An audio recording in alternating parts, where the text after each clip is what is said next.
She arrived at the edge of the valley with little more than a truck, a few tools, and a quiet determination that refused to bend. The land was raw and unforgiving, wide skies, stubborn soil, and wind that whispered warnings to anyone foolish enough to try starting over here. Yet she chose this place deliberately. Every log she unloaded from the truck felt like a declaration. She would build something of her own, even if it took everything she had. Each morning, she worked alone. She measured, lifted, stacked, and hammered with hands that grew blistered and sore. Sweat darkened her shirt, and dust clung to her hair, but she never complained. The half-built cabin slowly rose from the ground, one log at a time, uneven yet strong. To her, it wasn't just a shelter, it was proof that she could survive without depending on anyone. She had already lost too much in her life to trust easily again. Across the open field stood a sprawling ranch, its fences stretching like scars across the land. The widowed rancher who owned it had lived there for years, long enough to know every shift of the wind and every sound of his cattle. Since his wife's passing, the ranch had grown quieter. Too quiet. His days were filled with work, his nights with memories he never spoke aloud. He had learned to live with the silence, even if it hollowed him out. One afternoon, as he repaired a fence near the ridge, his attention was drawn to movement in the distance. He paused, resting his hands on the worn wood, and watched her. The woman stood alone beside the unfinished cabin, straining to lift a heavy log. There was no one to help her, no voice calling out encouragement. Still, she didn't give up. She adjusted her grip and tried again, jaw clenched with stubborn resolve. Something tightened in his chest. He wasn't watching out of curiosity, he was watching because her struggle felt familiar. He remembered his wife's laughter, the way they had once built their life together with shared effort and shared dreams. Seeing this woman labor alone awakened a longing he had buried deep inside himself. Not just for companionship, but for purpose beyond survival. He told himself to look away. It wasn't his business, but his eyes kept returning to her, day after day. She reminded him that building a life took courage, and that loneliness didn't always mean weakness.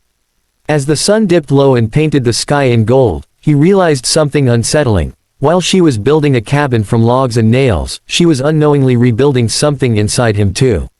For the first time in years, the widowed rancher felt the quiet ache of hope. The next morning, he found himself walking along the edge of her property under the pretense of checking fences. The sun was barely up, casting long shadows across the valley, and the air smelled faintly of pine and fresh earth. She was already at work, lifting logs with the same relentless determination that had caught his attention days before. He stopped at the edge, hands resting on the fence, pretending to watch the cattle. But his eyes never left her. She noticed him immediately. There was no mistaking the way his tall frame lingered beyond the boundary of her land. She frowned but didn't stop her work. Years of self-reliance had taught her to rely on no one, not even for a moment. Still, a small part of her bristled with curiosity. Who was he, and why did he seem so interested? Hours passed in silence. She stacked logs with careful precision, occasionally pausing to wipe sweat from her brow.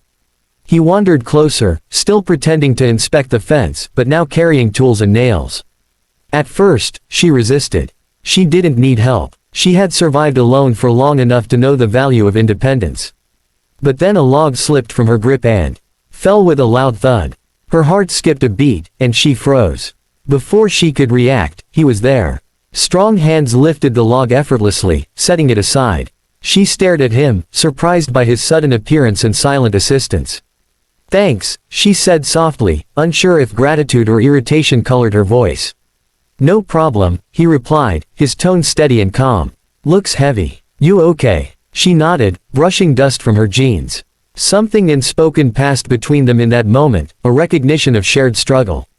She didn't know him, yet she felt a strange comfort in his presence. Perhaps it was the familiarity of hard work meeting hard work, or the unspoken respect in his eyes. Over the next few days, their encounters became routine. He would appear with tools or a wagon of supplies, never intruding, never demanding conversation.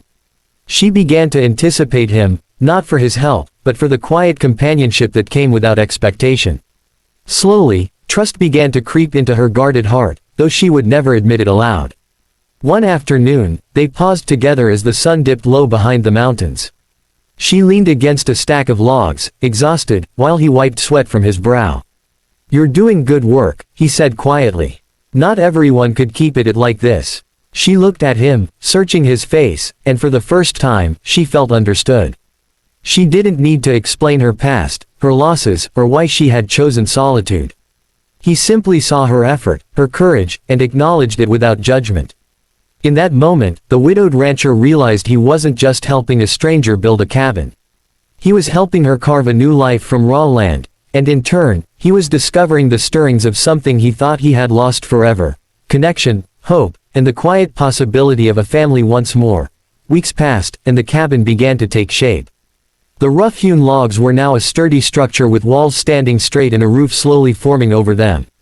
Every plank, every nail, every carefully measured corner reflected not only her effort but the subtle, quiet guidance of the widowed rancher. He never imposed himself, never took control, but his presence was constant, a silent encouragement she couldn't ignore. Mornings began to carry a rhythm neither of them had expected. She would arrive at the site, and somewhere along the way, he would appear, tools in hand or a fresh cup of coffee. They worked side by side without speaking much, letting the sounds of hammering, the creak of logs, and the whisper of the wind fill the space between them. Gradually, words returned, not the heavy confessions of the past, but laughter, small jokes, and shared observations. One afternoon, as the sun burned golden across the valley, she sat on a beam, wiping sweat from her forehead. He handed her a cold drink, and their fingers brushed briefly. The contact was small, almost accidental, but it sent a shiver through her, a reminder of the human warmth she had pushed away for so long. He caught her glance and smiled, not in mockery, but in understanding. "I never realized building something could feel alive," she said, her voice soft. "It's more than just logs and nails. It's like I'm putting pieces of myself back together, piece by piece." He nodded, leaning against the next log, his eyes tracing the cabin's progress. "That's the thing about work like this," he replied. "You build more than the walls. You rebuild yourself. I've learned that the hard way." That day, they spoke of loss, of hopes, of what it meant to start over. She told him about the life she had left behind, the hardships, the betrayals, the family she'd lost. He listened quietly, never interrupting, never judging. In return, he shared fragments of his life, the years on the ranch, the love he had for his late wife, and the emptiness that had settled in since her passing.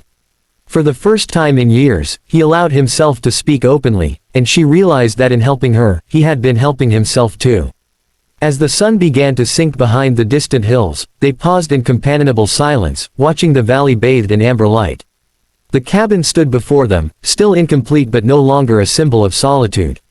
It had become a shared creation, a testament to quiet teamwork, patience, and trust. The widowed rancher felt a stirring in his chest he hadn't felt in years, something tender and cautious, yet undeniably real. It wasn't just admiration for her strength. It was something deeper, something that hinted at love, at family, at a future neither of them had dared imagine when the first log was lifted. And in the glow of that evening, as the wind rustled through the pines, they both understood, without needing words, that they were building far more than a cabin. They were building a bond, brick by brick, log by log, one small act of trust at a time. And that bond, fragile and new, carried the promise of something neither had thought possible, a new beginning together. The cabin was finished at last.